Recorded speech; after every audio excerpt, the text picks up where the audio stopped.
Muy agradecido con el Padre Celestial, tu amigo y servidor, Pastor Pedro Remigio Olivares, porque Dios es bueno y para siempre es su amor, y nos da la oportunidad de compartir juntos este momento tan especial, nuestro pan cotidiano.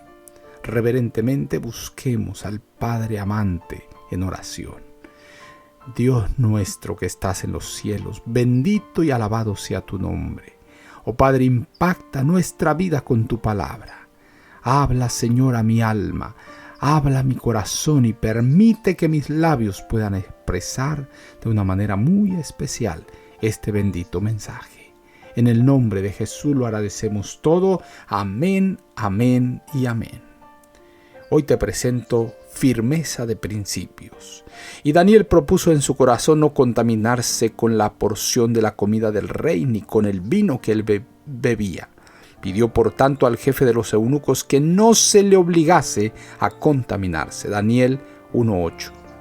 Daniel era solo un joven cuando fue llevado cautivo a Babilonia. Tenía aproximadamente 15 o 16 años de edad, porque se lo llama muchacho, lo que significa que estaba en la adolescencia. ¿Por qué Daniel rehusó comer de la propia mesa del rey? ¿Por qué rehusó aceptar el vino como su bebida, siendo que había sido puesto ante él por mandato del rey?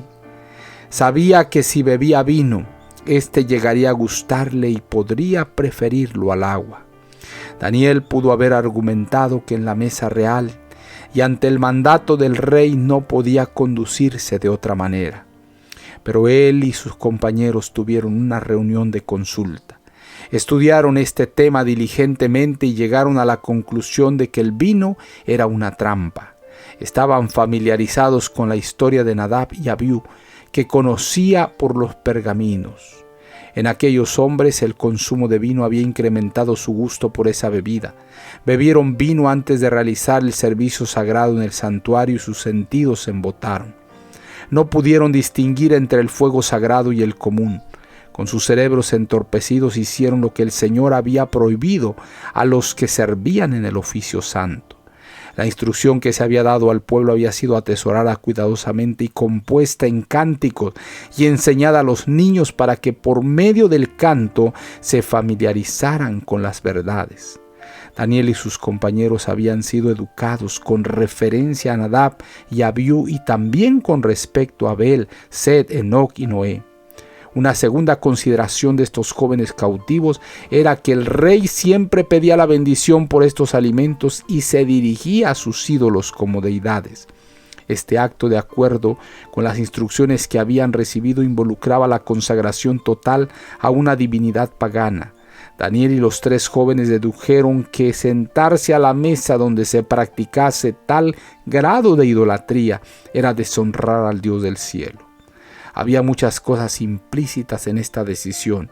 A ellos se los consideraba esclavos, pero fueron especialmente favorecidos por causa de su atractiva presencia y de su evidente inteligencia.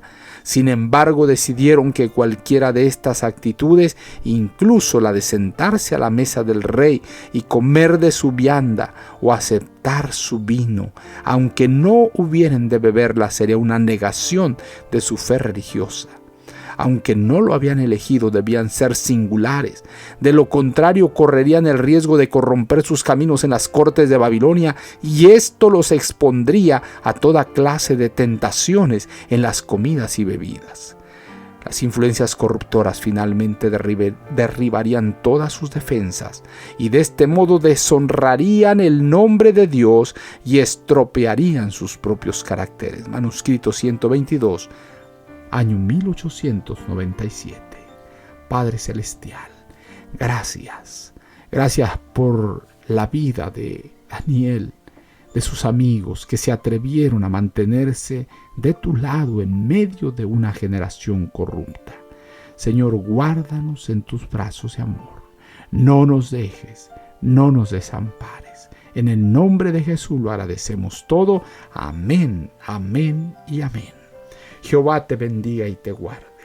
Jehová haga resplandecer su rostro sobre ti y tenga de ti misericordia. Jehová alce a ti su rostro y ponga en ti paz. No lo olvides, conserva una sonrisa en tus labios. una oración en la mente y una canción en el corazón. Hasta la próxima.